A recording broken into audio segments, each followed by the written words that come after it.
Selamat pagi Bapak Ibu yang dikasihi Tuhan, bersyukur pada pagi hari ini kita masih diberikan kesempatan belajar kebenaran firman Tuhan. Hari ini 2 Korintus 3 ayat 2-3. Kamu adalah surat pujian kami yang tertulis dalam hati kami dan yang dikenal dan dapat dibaca oleh semua orang, karena telah ternyata bahwa kamu adalah surat Kristus yang ditulis oleh pelayanan kami, ditulis bukan dengan tinta tetapi dengan roh dari Allah yang hidup, bukan pada lolo batu melainkan pada lolo daging, yaitu di dalam hati manusia. Surat Kristus yang terbuka, bukan tertutup. Saudara, di zaman virtual, zaman online, saat ini kita menjadi surat Kristus mungkin harusnya diubah menjadi email Kristus, Facebook Kristus, YouTube Kristus, WA Kristus, Line Kristus, Internet Kristus, Instagram Kristus, atau lain sebagainya. Karena apa? Hal ini melihat pada zaman saat ini, saudara, tidak lagi orang menggunakan surat yang diposkan di kantor pos sebagai sarana komunikasi utama. Saudara, Rasul Paulus menyampaikan kepada jemaat Korintus bahwa orang percaya adalah seperti surat yang terbuka. Artinya kemana dan dimanapun orang percaya ada, dia dapat dibaca oleh orang lain, dan tujuan agar orang dapat melihat, menerima Kristus sebagai Tuhan dan Juru Selamat. Nah saudara, saat Paulus menyebut jemaat Korintus sebagai surat pujian, bahkan juga sebagai surat Kristus, tentu didasari oleh perjumpaan secara pribadi dengan orang-orang Korintus.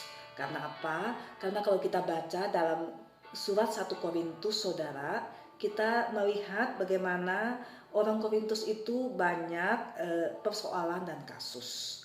Ya, ada perselisihan di mana ada yang pro Paulus, ada pro Apolos, ada percabulan, ada orang-orang yang memegahkan diri karena punya karunia roh tertentu.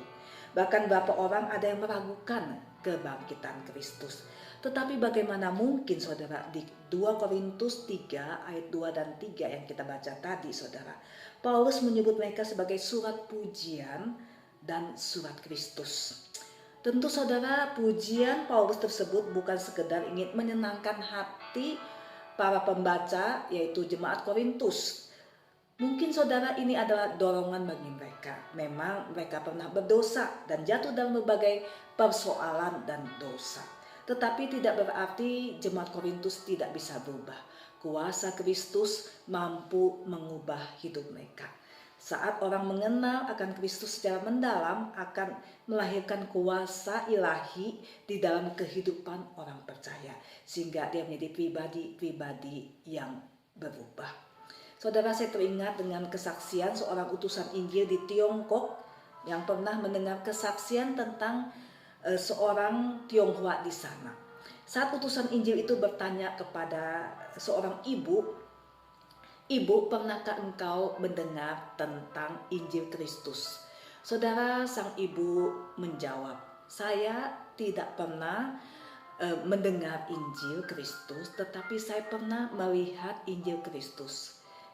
Sang utusan Injil ini bingung. "Maksudnya ibu pernah lihat Alkitab?" "Oh bukan, saya tidak pernah lihat Alkitab.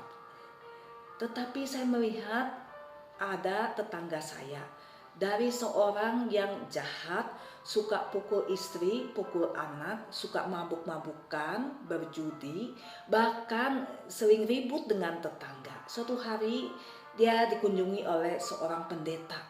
Kemudian saya melihat dia berubah. Nah, saya tidak pernah mendengar Injil Kristus, tetapi saya pernah melihat Injil Kristus." Saudara, kesaksian yang paling efektif dari orang Kristen terhadap orang yang belum percaya adalah hidup orang Kristen yang berubah. Hidup seorang yang telah diubahkan karena kasih dan kuasa Kristus berbicara jauh lebih keras daripada berita yang dia sampaikan. Jadi saudara, hidup orang Kristen yang telah diubahkan adalah senjata yang ampuh untuk menjangkau orang-orang yang belum diselamatkan. Tetapi sayang, pada kenyataannya justru sebaliknya yang terjadi. Tidak sedikit saudara orang tidak tertarik atau bahkan antipati kepada kekristenan. Karena apa? Hidup orang Kristen itu sendiri. Bukannya menjadi surat Kristus yang terbuka, malah menjadi surat yang menutup orang datang kepada Kristus. Saudara, contohnya Mahatma Gandhi, saudara. Seorang pemimpin spiritual dan politikus dari India, seorang yang paling penting yang terlibat dalam gerakan kemerdekaan India. Dia adalah aktivis yang tidak menggunakan kekerasan. Dialah yang menggusung gerakan kemerdekaan lewat aksi demonstrasi damai. Nah saudara, suatu hari di depan ribuan mahasiswa Kristen di Kolombo, saudara, dia pernah berkata demikian. Seandainya kekristenan hanyalah khotbah di bukit, maka saya telah menjadi orang Kristen. Tetapi karena hidup orang-orang Kristenlah, saya tidak menjadi Kristen. Saudara, kenapa? Karena pada suatu hari dia pernah datang ke gereja, dia disambut oleh asyir, saudara, dan asyir itu mengatakan, kamu tidak boleh masuk karena kamu berbeda kulit dengan kami. Nah sejak saat itu saudara, Gandhi tidak pernah lagi mau ke gereja, bahkan sampai akhir hidupnya dia tidak menjadi Kristen. Karena apa saudara? Dia bilang Kristus memang baik, tetapi orang Kristen tidak baik. Demikian juga terjadi dengan Friedrich Nietzsche, saudara. Friedrich Nietzsche, saudara, seorang filsuf ateis, pernah menjawab pertanyaan, mengapa saya sangat membenci kekristenan? Dia menjawab, saya akan percaya pada jalan keselamatan mereka, orang Kristen, apabila mereka sedikit lebih terlihat seperti orang yang sudah diselamatkan. Demikian juga Anton Sester Raffi, sang pendiri gereja setan. Pada mulanya Raffi adalah seorang yang taat beribadah, rajin pelayanan. Tetapi dia tersandung saudara melihat orang-orang percaya, orang-orang Kristen hanya baik pada waktu hari Minggu. Tetapi Senin sampai Sabtu mereka begitu jahat, mereka begitu hidup munafik. Sebab itu Raffi saudara punya tekad, saya mau mendirikan gereja, maksudnya gereja setan, di mana orang bebas mengumbar nafsunya tanpa munafik. Saudara, makin banyak lagi orang seperti Gandhi. Ya, masih banyak lagi saudara. Mereka mungkin adalah orang tua kita. Mungkin anggota keluarga kita saudara, sahabat-sahabat kita. Mereka yang mengenal kita tetapi mengurungkan diri menjadi orang Kristen. Karena apa? Karena melihat hidup kita yang tidak menjadi berkat.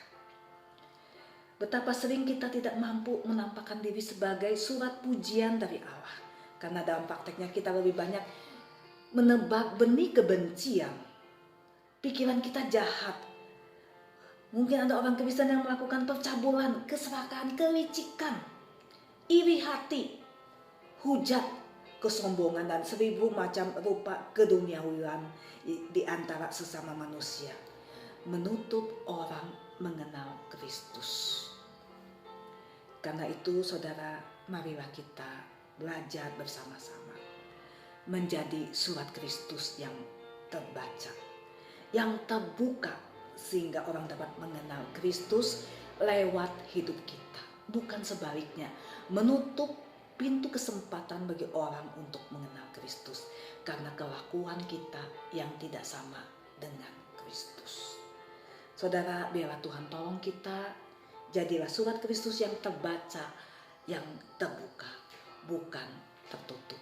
Tuhan Yesus menolong kita semua. Amin.